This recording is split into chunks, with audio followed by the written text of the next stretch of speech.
जोहार नमस्कार। झारखंड समेत देश दुनिया की तमाम बड़ी खबरों में से कुछ प्रमुख खबरों पर आइए नजर डालते हैं।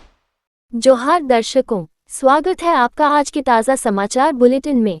हम आपके लिए लेकर आए हैं झारखंड और देश दुनिया की 30 बड़ी खबरें। तो चलिए बिना देर किए शुरू करते हैं। सबसे पहले बात झारखंड की।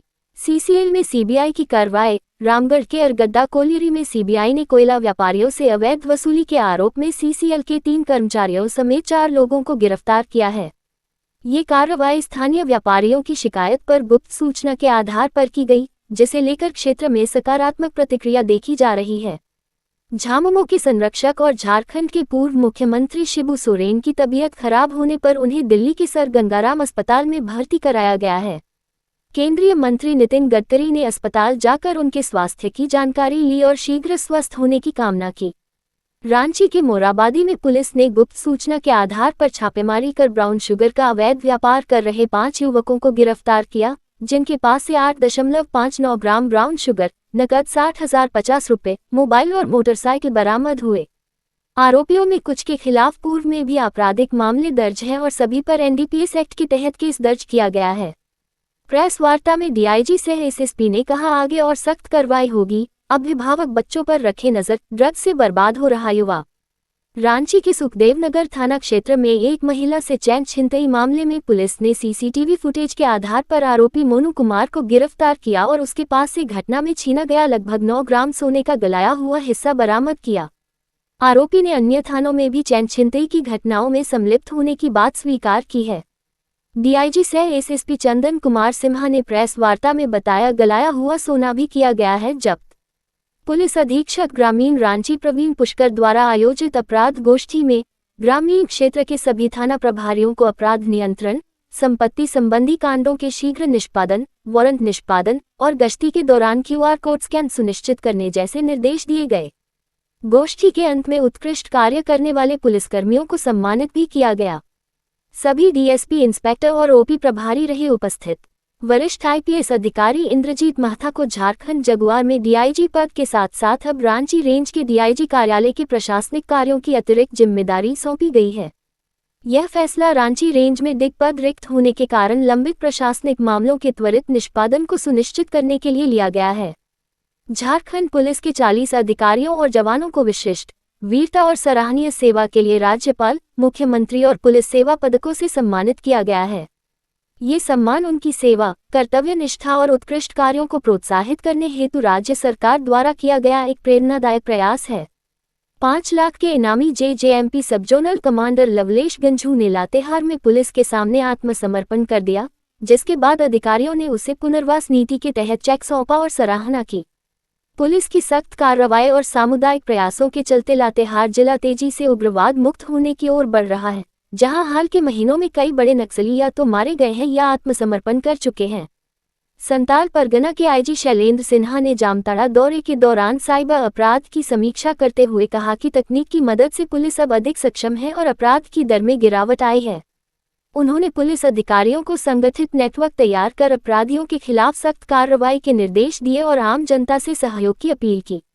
इन्हीं खबरों के बीच राजधानी रांची में ही एक पुलिसकर्मी की कारस्तानी जानिए। डोरंडा थाना के ठीक सामने सब्जी बेच रही आदिवासी महिलाओं से एक पुलिसकर्मी ने किया दुर्व्यवहार। कारण था खरीदा गया रुगड़ा उसकी पत्नी को नहीं आया पसंद, जिस पर वापस आकर उसने रुगड़ा बेच रही आदिवासी महिलाओं से टोकरी छीनकर रोड में फेंक दिया और सभी को धमकाया, भगा देने की दी धमकी। वहीं गिरिडीह जिले के सरिया थाना में एक महिला अपने बच्चों के अपहरण के एफआईआर के लिए 3 दिनों से लगा रही चक्कर। उसके जाने की बात दैनिक समाचार पत्र में भी प्रकाशित हुई, मगर बावजूद इसके थाना प्रभारी छुट्टी पर है, इसलिए नहीं होगी एफआईआर। 3 दिनों बाद कह रहे हैं थाना के पुलिसकर्मी। रांची एयरपोर्ट पर बीती रात एक यात्री को अचानक हार्ट अटैक आ गया, जिससे अफरा तफरी मच गई। पीड़ित की पहचान 55 वर्षीय संजय प्रसाद के रूप में हुई है, जो इलाज के लिए हैदराबाद जा रहे थे। अभी उनकी हालत स्थिर बताई जा रही। झारखंड की ग्रामीण विकास मंत्री श्रीमती दीपिका पांडेय सिंह ने नई दिल्ली में ग्रामीण विकास सचिव झारखंड सरकार के साथ उच्चस्तरीय बैठक में ग्रामीण विकास योजनाओं के प्रभावी कार्यान्वयन और लंबित राशि के शीघ्र भुगतान पर चर्चा की। उन्होंने कहा कि झारखंड सरकार ग्रामीण सशक्तिकरण को लेकर गंभीर है और राज्य के प्रत्येक कोने तक ग्रामीण विकास योजनाओं का लाभ पहुंचाने के लिए प्रतिबद्ध है। झारखंड में शहरी नगर निकाय चुनाव की तैयारियां तेज हो गई हैं और नवंबर में चुनाव हो सकते हैं। ओबीसी आयोग ने सितंबर के पहले सप्ताह तक ट्रिपल टेस्ट रिपोर्ट सौंपने का आश्वासन दिया है, जिसकी जिम्मेदारी संत जेवियर्स कॉलेज को दी गई है। रांची के सदर अस्पताल में प्लास्टिक सर्जरी ओपीडी का शुभारंभ किया गया है, जहां अब मरीजों को प्लास्टिक सर्जरी जैसी विशेषज्ञ चिकित्सा सेवाएं जिले में ही उपलब्ध होंगी।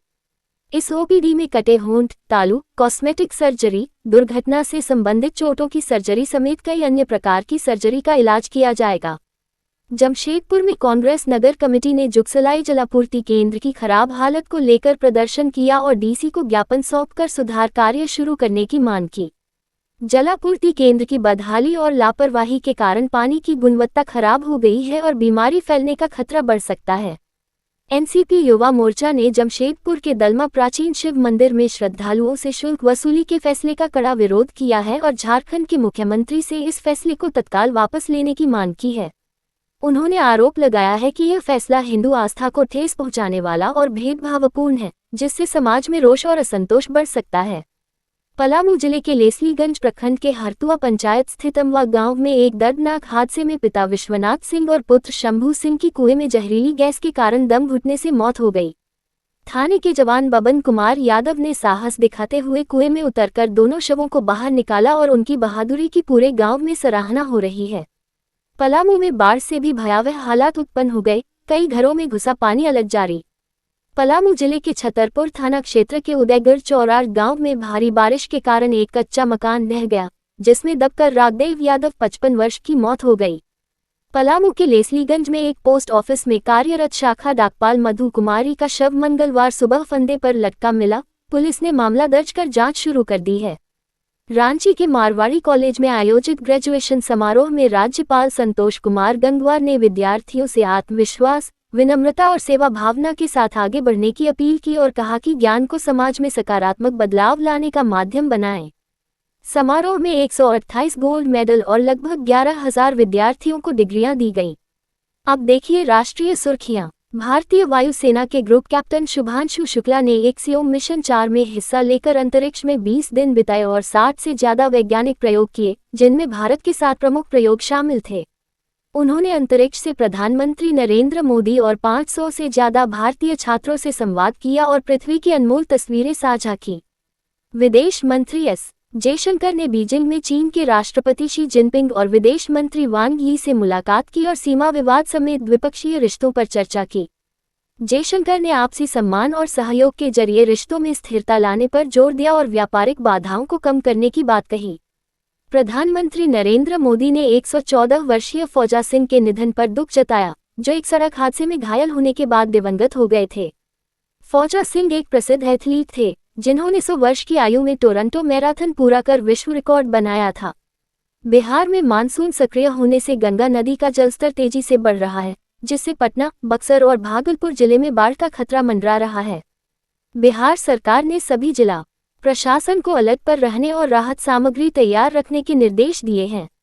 पटना के प्रमुख चौक चौराहों पर गुंडाराज नाम से पोस्टर लगाए गए हैं, जिनमें हाल की हत्याओं का जिक्र करते हुए सरकार की आलोचना की गई है। पोस्टरों में पीएम नरेंद्र मोदी, सीएम नीतीश कुमार और डिप्टी सीएम सम्राट चौधरी की तस्वीरें हैं और इनके पीछे की वजह बिहार में बढ़ते अपराध को बताया जा रहा है।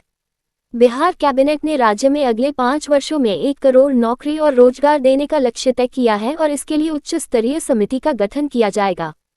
उदयपुर में एक युवक को सांप ने काट लिया, लेकिन उसने घबराने की बजाय सांप को पकड़कर थैली में बंद किया और सरकारी अस्पताल पहुंच गया। डॉक्टरों ने सांप की प्रजाति की पहचान कर तुरंत सही इलाज शुरू किया और युवक की जान बचा ली। ये थी आज की 30 बड़ी खबरें। अगर आप ऐसे ही अपडेट्स पाना चाहते हैं तो हमारे YouTube चैनल को सब्सक्राइब करें, Facebook पेज को लाइक करें और इस वीडियो को शेयर जरूर करें। फिर मिलेंगे अगले बुलेटिन में। तब तक के लिए जोहार और नमस्ते। तो कैसी लगी आपको हमारी ये खबर, ये हमें कमेंट बॉक्स में लिखकर ज़रूर से बताएं और ऐसे ही नवीनतम ताज़ा अपडेट्स, खास खबरों से रूबरू बने रहने के लिए बने रहें हमारे संग। कैमरा के पीछे से मेरा सहयोग कर रहे अजय महतो, आनंद चौहान के साथ मैं विजय दत्त पिंटू, रांची।